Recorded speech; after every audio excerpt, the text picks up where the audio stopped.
Hello friends, Radhe Radhe. मैं अच्छी हूँ, आप लोग कैसे हैं। आज मैं आपको एक कहानी हरियाणा के बताने जा रही हूँ जो कि रोहतक ज़िले की है। ये कहानी आप सुनेंगे तो आपके दिल दहल जाएंगे।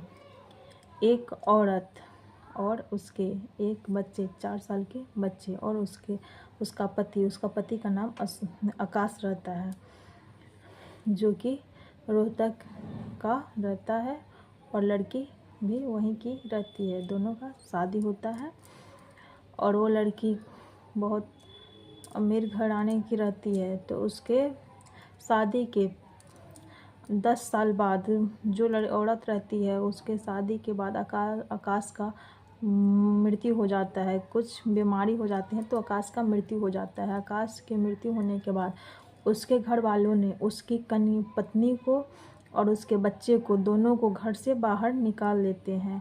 तो दोनों दर बदर भटकते रहते हैं। एक दिन दोनों भटकते भटकते एक गांव में, उसी बगल में के गांव के, रोहतक के बगल के गांव में चले जाते हैं। वहाँ पे एक बहुत बुजुर्ग आदमी रहता है। तो उसी को जाके कहते हैं कि ताऊ ताऊ, वो उसकी आकाश की जो पत्नी रहती है वो बोलती है कि ताऊ, मुझे रहने के लिए जगह आज रात के लिए दे दो। मैं कल सुबह होकर अपना काम ढूंढ लूँगी, तो फिर मैं आपके घर से चला जाऊँगा। तो फिर वो बुजुर्ग आदमी सोचता है मैं अपने घर पे ले जाऊँ कि मेरा घर उतना ठीक नहीं है, कि इसको अशोक के घर लेके चला जाता है। अशोक नाम का एक लड़का रहता है कि अशोक को तो ले जाता है। वो ले जाके रात को गेट ठकठकाता है। तो अशोक गेट खोलता है तो बोलता है कि बताइए ताऊ, क्या बात है।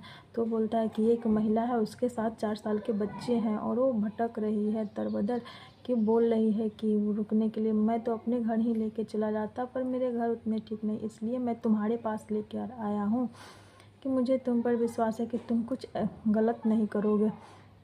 तो वो बोलता है कि एक महिला और अकेली और 4 साल की है, कि लोग क्या कहेंगे, कि मैं मतलब वो हिचकता है कि मैं अपने घर पे नहीं रखूँ। फिर वो बुजुर्ग आदमी उससे बहुत रिक्वेस्ट करता है कि प्लीज़ रख लो, कि आज रात का ही बात है। तो वो रख लेता है, लेकिन उस औरत को बोलता है कि देखो, कल सुबह होते होते तुम अपना काम ढूंढ लेना और मेरे घर से चली जाना। तो औरत कहती है ठीक है, और फिर एक घर के अंदर वो झांकती है तो देखती है कि चारपाई लगा होता है और उस पर बिछावन भी पूरा लगा होता है। तो उस पर वो और उसका 4 साल का बच्चा जो रहता है वो जाके दोनों सो जाते हैं। दोनों सो के तो वे डरते रहती है, फिर डर डर के उठते रहती है।